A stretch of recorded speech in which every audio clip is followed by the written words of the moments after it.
If the Chris Ballard era would have started while you were still on the team, would you have delayed your retirement a bit longer? Okay, great question. I would never know because I'm not in the building. I don't know the day-to-day. But listening to Vinatieri, T.Y., Jacoby, everybody talk about the way the building is, I've been told that the culture is just a beautiful one. From the equipment managers and athletic trainers, they said, like, hey, everything has turned back around. This Chris Ballard guy has basically been a savior to the building's culture because it's not just the players that have to suffer through this type of stuff. It's also everybody else, the chefs, the equipment managers, the trainers, you name it, the scouts. Everybody has to deal with a situation like this. They've all told me, like, hey, man, you would love it here. You would love it here. I think they caught wind that I was potentially coming back. And they're like, hey, remember, you would love it here. Even though they love Rigoberto, love Vinatieri, they're just like, hey, in the future, you would love what Chris Ballard is building. And I agree with that. And I would assume that if that was the case, I'd still be kicking balls. I would have definitely signed up for my third rehab in 4 years on my knee. I would have loved to continue to hold Vinatieri's balls. I would have loved to continue to build something great in Indianapolis. But when I made that decision to retire, it was a full-on commitment. I was ready to go. Flip the switch. I'm out of here. Because Ballard tried to talk to me like the day I retired. Ballard reached out to me with his southern accent. Hey, listen, man, I wish I could have talked to you about a week ago before you made this decision, but I appreciate it. And I was like, hey, man, I appreciate you, too. I don't know nothing about you, but I've heard nothing but great things. Good luck. And now that I've watched him put things together, it's a beautiful atmosphere for the Indianapolis Colts. So am I still punting balls? Probably, if Chris Ballard and Frank Reich are running things. But I am very happy and very content where I'm at. If I'm punting balls for the Indianapolis Colts, there's no way I'm on the 50th floor of 4 World Trade right now. Right.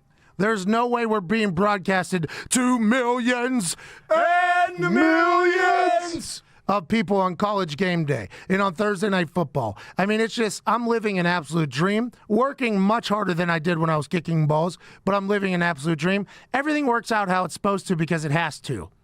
That's just a good way to look at life. Like, hey, is something going to stink? Yeah, but everything works out because it has to. That's just the way it goes. So I'm very lucky to be where I'm at, but I would assume Robert in Canada, pal, mate, cheers, I would have continued to play, but I would never know unless I was in that building. I do know, though, that those cornhole boards would be mine in that locker room if I was in there. And the fact that T.Y.'s playing now, A, makes me feel good that he's getting in the game. B, makes me want to get in there and get in those pockets. That is a real thing. Yeah, I mean, you definitely would still be playing, I think, just from what we know of him. But also, on the flip side of that, like, look how awesome he's been to our company. I mean, how many GMs go on someone's podcast or go on radio with him? Like, you never see that. And then also are incredibly down-to-earth. They're not this stuck-up, asswipe. Chris Ballard is an anomaly, I think. He really is. I don't think there's a lot of Chris Ballards. Just like everybody thought they were going to find the next Sean McVay, which LaFleur might and Kyle Shanahan might. But Kyle Shanahan was in this game before McVay. For sure. And LaFleur might be because of Sean McVay, but it's not easy. From the Shanahan tree, too. Yeah, it's not easy to find good people. It's not easy. In all walks of life, it's not easy to find good people. That's why you got to use ZipRecruiter. But, jeez, I was going to go right into an ad read.